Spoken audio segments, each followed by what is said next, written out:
going on, everybody? Welcome to our YouTube channel. We are the Mitchells. My name's Bree. It's my wife, Justine. Go ahead and like and subscribe. We're going to jump right into our IUI Journey video. Yes, we're really excited to kick off our YouTube channel with our second video, our first one being our wedding that we posted 2 years ago. We're really excited to kick off our YouTube channel with our in-depth story about our IUI, about kind of like how we decided on IUI versus IVF, and answer all the questions that we've gotten on social media.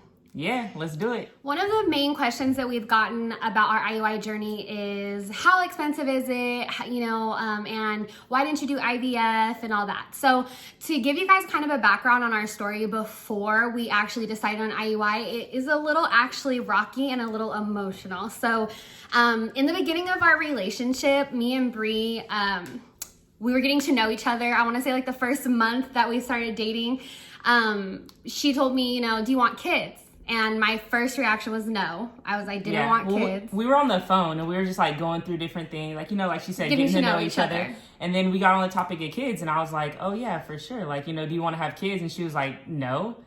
And I was like, okay, well that doesn't really leave us room to go for, because I've always wanted kids. Yeah, and I asked her, I was like, well, do you? And she was like, yeah, I've always wanted to be a mother. Like, that's all I kind of pictured for my future and stuff. So it got a little awkward on the phone. It did get a little awkward, and I remember thinking like, well, this is a serious topic for being so young into the dating scene between us. So I was just like, oh, we'll revisit this later if it gets serious. So we kind of put a pin in that and just kept getting to know each other. The relationship obviously continued and blossomed, and then it came time to revisit it, right? Yes, and I remember revisiting it on a serious note right before we got married. I kind of explained to her, I still don't know what I want. I was still unsure if I wanted to ever have kids, but I didn't want to rip that dream or something that she wanted from her and be selfish. So I had a serious conversation with her before our wedding. Not right before, but time before our wedding, before we started the planning. And I just said, I still don't know what I want. I'm not saying no, but I'm not promising you anything either. Yeah.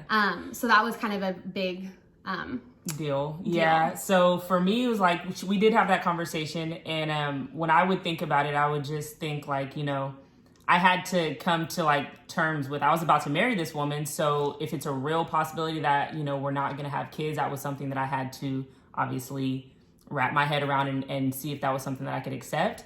And I remember we had a talk and I was just like, at the end of the day, when all things are considered, like marrying you is number one. And then, the kid thing is something that I'm willing to, not be so 100% on. So once we got to that decision, obviously we got married, everything was fine. And then we kind of left it in a space where we were going to revisit it again. Yes. And then really shortly after we got married, you guys, I was kind of like, what, let's do it. I didn't want to be selfish, and I always knew deep down I wanted kids, but I had buried that along with other things, from childhood and just, wondering, can I afford kids? Will I ever be able to afford anything other than taking care of myself living in California? And just, all the details, about having children. And then, even being lesbian parents, that's a big deal too, and I had some fear around that as well. But yeah, so we actually shortly after marriage started talking about having children. After doing some research, you guys, we both felt completely defeated at the pricing of what it would cost us to have a child. We were searching IVF and just everything that is involved with it, even adoption. Yeah, we even visited adoption, and we realized the costs of everything. We were just like, whoa, this is a huge decision. I don't know if we'll ever be in a position to afford something like this. And it was absolutely heartbreaking to a point where we had several conversations that would end in tears, and just our hearts were just broken, that we might not have been able to afford that process. So it was emotional, and it was so emotional that we put it on the back burner. We stopped talking to each other. It was kind of like our unspoken thing. We just didn't talk about it anymore together. Sorry, I'm crying. I'm trying not to cry. But yeah, so, and then even when people would bring it up to us, you know, like after marriage, everyone always brings up, when you guys gonna have kids? And like we would just like we would look at each other and we would both have different answers. And they were probably looking at us like, do you guys like even talk about this? Like, it's like the natural next step. It's just like a normal thing for people to ask. So it was nothing against them. It's just like for us in our household, we, like she said, had so many emotional conversations about it, and we kind of tucked it away. And us personally didn't revisit it. So when people were in our face asking, we were kind of like, it was embarrassing. But yeah, so I remember you guys, like we put it, like I said, it was just one of those things where like we might not ever be able to afford it. I remember, I want to say at the end of 2020, I was like, I want to say in like September around my birthday, I started having baby fever bad, and our business was doing amazing. We were doing great. We haven't talked about the kid thing in so long. I remember telling one of my best friends, like, I'm having like really big like baby fever, and I was like, I don't know if I should tell Brie. And mind you, I tell Brie everything that's on my mind, everything that goes on in my life, everything. Like, she knows the nitty gritty of me. So to not tell her how I was feeling about the baby fever was a really big deal for me. I remember telling one of my best friends, like, I'm having serious baby fever, but I don't want to tell Brie because I know it'll get her excited, and we haven't re-talked about this, like revisited this subject in a long time. So I started doing research about what other ways were there, because I've heard of other ways to have kids, not just via IVF, right? And so I started doing research. I was looking all over online. I started looking even at the old clinic that we were looking at the first time around when we were thinking about doing IVF before. And I came to realize that there was an option called IUI that we could do before IVF. Like, that was usually the first step for people, was IUI, and I had no idea. So for everyone out there who thinks, you know, like IVF is the best and only answer, that's not necessarily true. And it completely changed, that option completely changed our lives. Literally. Yeah, for sure. So like, we, like she said, we didn't know it was an option, and you know, obviously you have to go have a consultation and they'll tell you and talk with you what's like good for you and your situation, but we were just super happy when we found out. Yeah, so after I did that research, I told Brie, like, I want to say like 3 months later, after I kind of got like the costs down and what it would take for us to try to have a baby, you know, IUI. And I was so excited that it was something that we could afford. I then presented it to Brie at the very end of 2020. Yes. And Brie was excited, but she was also very hesitant to be excited. I told her, you know, hey, our consultation appointment is in February. Like, I'm very excited. Like, let's do this. You know, she was right there when we made our very first appointment for the consultation. And yeah. I mean, like she said, for me, when she told me, it was something that we had stopped talking about, and it was something for me that I'm not an emotional person. I don't cry. I don't get all worked up or anything, like, at all. But it was something that could just take me there when I thought about it. So when she presented that to me, like she said, I was, you know, trying to suppress all those emotions, because I was like, you know, we've had these talks before. We've went here before. So I was just kind of like feeling it out. But once we had the consultation, things definitely, like, pretty much instantly started to feel very, very real, which was crazy. All right, so we're gonna get into kind of the step-by-step, like the steps that we took in our IUI journey, how it looked cost-wise and everything, all right? So our very first thing to do was to look up whatever clinic we wanted to work with. The clinic that we ended up going with was in San Francisco for 2 reasons. One, I love San Francisco, and I just thought, like, why would I not want to conceive a child in San Francisco? It's the most LGBT friendly place ever. And the second that I went on the website, I noticed a rainbow flag, and I was like, oh, I already feel like I'm at home, people. Right? Like, our people, they love us, they'll support it, right? So I already felt that way. I looked up the doctors and everything, of course, and I wanted to go with this place in San Francisco. There is one here closer to us over in the Sacramento area, and I don't know much about it, but all I knew is that I wanted to go to San Francisco. So we chose San Francisco. It was, what's it called?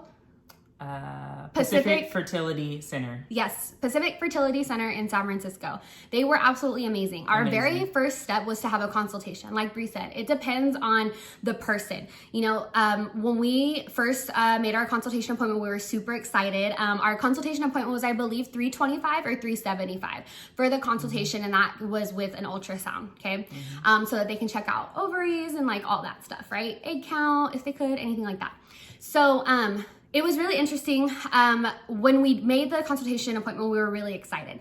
We then started researching IUI, and that's where we started to get very nervous. And again, everybody is different, and take it from our story, okay?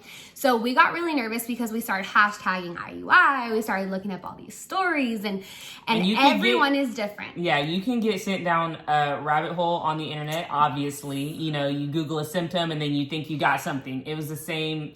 Yeah, that's me all day. But it's the same thing. Like, you know, we Googled IUI, you know, outcomes or whatever. And there was so many different percentages of people who get pregnant on the first try, second try, third try. And it wasn't until we were deep in our whole process that I was like, wait, these percentages are for straight people and LGBT people. So it was like, these are, like, it was just all scramble at that point. Information overload. We were trying to. Again, you never know until you literally go and try. Okay, so our consultation was like $325, $375. We went, got an ultrasound done, and they told us that, you know, ovaries look good. What's it called? Ovary lining. Your ovarian or uterus lining or ovarian lining, uteral lining. Her lining, whatever, is in the triple digits, which was really good. That means I could carry a baby. They did my egg count, and my egg count was very healthy. And other things, right? They just kind of were checking out the place, and so everything looked good. Everything looked great. She told me that I would be able to do an IUI cycle with no medications, which, you guys, depending on the person who may or may not need medications on their first round of IUI. I didn't need any medications. That's what my doctor had told me. And I have heard so many stories of people racking up that IUI price because of medications. Yeah, so that'll definitely play a factor. It plays a factor in cost. So right after that appointment, we were able to start donor searching. Y'all. It got real, the most guys. Stressful part of the process. But thank goodness we partnered with the best, I feel like, sperm bank for us, which was Cryobank. We paid for so many subscriptions. We searched so many websites looking for just really any donor that either of us were ethnicity wise, right? So we weren't being very, very picky. We kind of had a vision of what we wanted, but we were really just, searching for seeing what was out something, there. Right? Cryobank was the best website. I felt like it was super clear. The subscriptions price was really, really reasonable, and they had some really great options. Okay, yeah, a lot of options too. I'm talking great options to the point where a donor would show up on the website, and then like 30 minutes later, the donor would be gone. 25 vials bought. Okay. So we had to go to war for our donor, and we're gonna explain to you guys how we went to war for this donor. Okay, so go for it. It was probably the second most stressful part. Probably, yeah, for sure. So like she said, once we got to the Cryobank website, we were like, okay, this is great. We've got options here. We were, searching daily, on it. Like she said, someone would pop up, they'd be gone. And so we were looking for someone, because we knew Justine was going to be the one carrying. Ideally, we wanted someone that was like my ethnicity. So that's what we were kind of having our eyes on. We did broaden the search a little bit, but that's what we were looking for.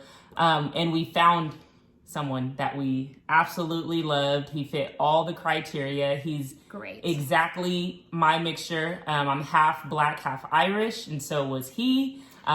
He was tall, similar skin complexion, all the things, athletic. So we wanted the donor to be, as similar to me as possible. We found him. And then 30 minutes later, I went back to show Bree or show someone, and he was gone. And I was like, oh my gosh. We literally, we couldn't believe it. I was crying. I was crying because I was just like, oh, this is going to be I'm going to have to settle for someone else. I already had my heart set on this guy. I had sent his picture to my mom and everybody, right? So, and of course, but I should have pulled out my wallet and bought it, but I did not. So I told Bree, just call. You never know. Just call and see if he's going to donate again or what's going to happen with that. So Bree got on the phone.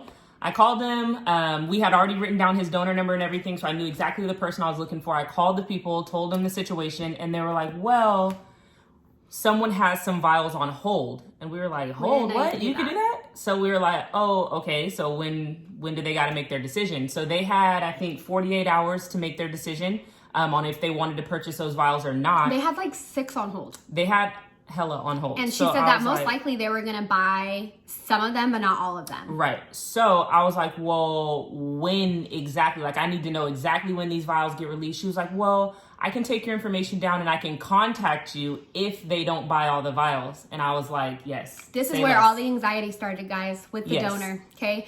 I was like, put me down. I took her information down. So we were like, you know, counting down till it was time for them to make their decision. And then I was waiting on Cryobank's call about these vials. We were going hard for this donor. Going hard. And so we did get the call, and they had 2 vials available for us, and we bought them on the spot. And we were, you know, we put our names on a list to see if there was any more, because we know you need more than 2 vials in case you're going to try multiple times in the IUI process. So we bought 2 vials. They were about $1,085 each with taxes. I'm not sure, probably about $1,100 something. So they're about $1,100 each. We bought 2 vials, and the cool thing is that we got the donor, and then our doctor told us, you know, she schooled us on genetic mutations. Okay. So you can do it either way. Okay. You can buy the donor sperm first and then do the genetic testing, but there's a chance that there might be genetic mutations. So we're going to explain this to you guys as easy as possible. Something we didn't really think too much about. So we bought the vials, and my doctor told me, hey, you know, we're going to have to screen you for these genetic mutations to make sure that you don't have the same genetic mutation as your donor. And I was like, okay, great, no problem. And if I did have the same genetic mutation as my donor, that means there was a what percent chance? I think it was like 20-something% chance. That I would pass that genetic mutation on to my child. So when she first did like her consultation, all that, like they put you through like an extensive screening. They send you off to go get all these screenings done, right? But then when you purchase sperm from Cryobank, they tell you all the mutations that he has. So he was a carrier for something, but he doesn't have it. Yeah, he's just a carrier for it. So they wanted to make sure, obviously, Justine didn't have it. Or was a carrier. Exactly, or was a carrier. So she had to get tested for that specific mutation. Yes. To make sure, that it didn't match up. Because if it did, then the baby would have a 25% chance of having it. Yes. So we just want to be safe, right? So you don't want to, I didn't want to, you know, go with a donor that there was a 25 or 30% chance that my kid could have this genetic mutation. So we would have had to choose a different donor, but that's okay. So what we did is that we bought the sperm and we didn't get it shipped anywhere. We left it and we paid for it to be stored there, so that if we couldn't use that donor, we could swap that sperm for someone else, which is great. They give you that option. If you don't get it shipped somewhere, you can swap that sperm for a different donor if it had to do with like genetic matching, right? So this was our first biggest stress, was the genetic testing. So there was a mix up with the diagnostics place that we used, and it was an absolute headache. It kind of like pushed back our very first insemination day. We missed our first ovulation and all that, but it ended up working out. So I'm not even stressed about that anymore. So we did have to take those tests. So long story short, our insurance didn't cover those tests, you guys. So again, everyone is different. Some people that, you know, their insurance completely covers these kind of costs. Some people, they don't. And for us, our insurance did not cover this cost of these extra genetic mutation tests that we needed. And some people, you might have chosen a donor where, you know, they're carrying something that was already included in the original panel, so you wouldn't even have to worry about getting extra testing. So this was an extra testing that we need for this specific donor. So we ended up paying a total of, I believe, $1,300. $1,300 in testing. And that was like honestly more than everything else, but I didn't mind it because I wanted the donor so bad. I was like, I want this donor so bad that I don't care if it's $1,300. So we ended up paying $1,300 for that test. And we ended up having to wait a little bit longer than 5 weeks.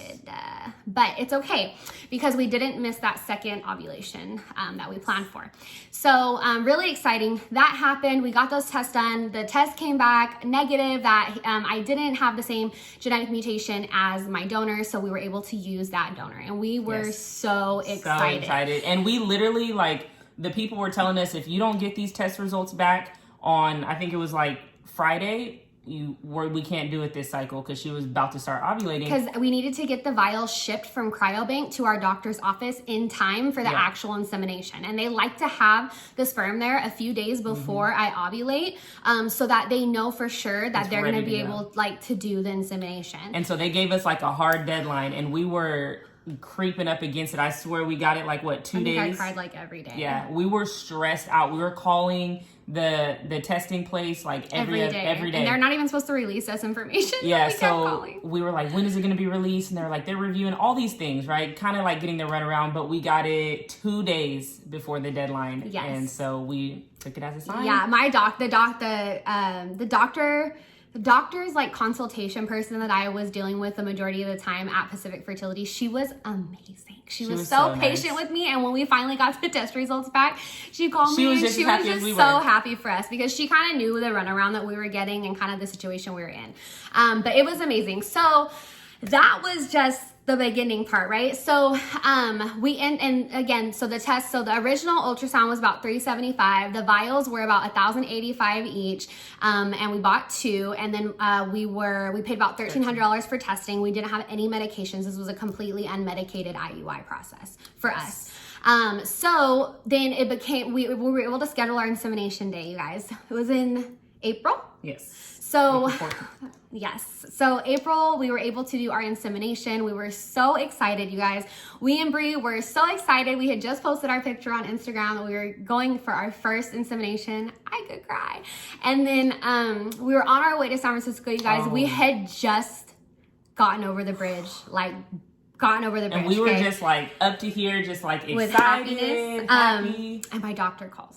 And she goes, "Hi, Justine, like, I know you're coming in today." I was like, "Yeah, I'm right on the bridge." She goes, "Oh, you're early." And I was like, "Yeah, like you know, because I know how Bay Area traffic could be." So I got there early, and she goes, "Well, I just was calling to let you know that we thawed out one of the vials of sperm, and it wasn't quite enough for your insemination today, so we had to thaw out both vials for this first round." I was like, "Okay, no problem." Hung up the phone, looked at Bree.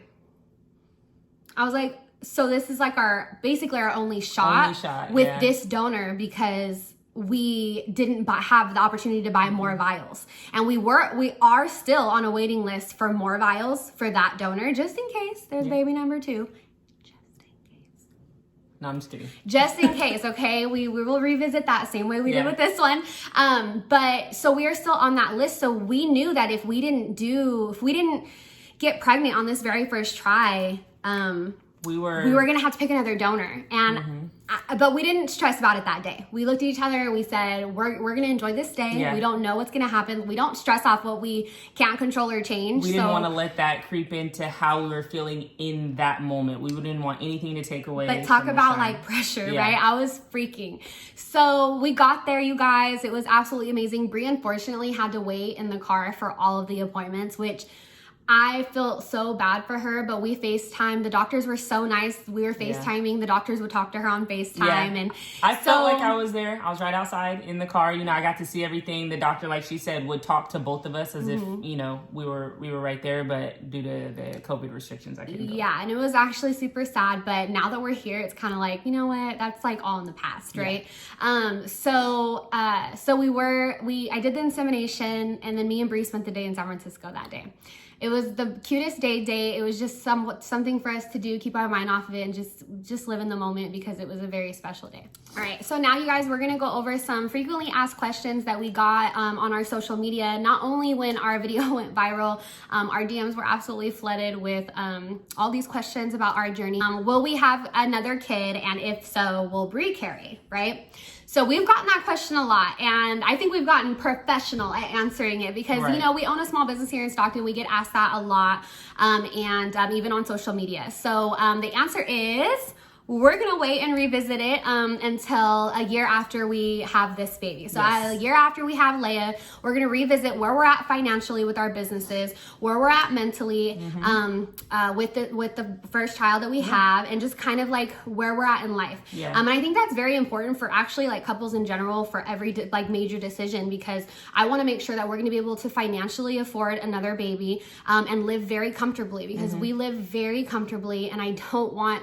I have like a fear of like, living like check to check, even though I don't even like get checks, but like living check to check and like, I'm not being able to afford my life. Yeah. And so I want to wait until we know where we're at business wise and financially. And then when we do figure out if we are going to have another child, we have talked about Bree-carrying or doing the procedure where we take Bree's egg and I carry again.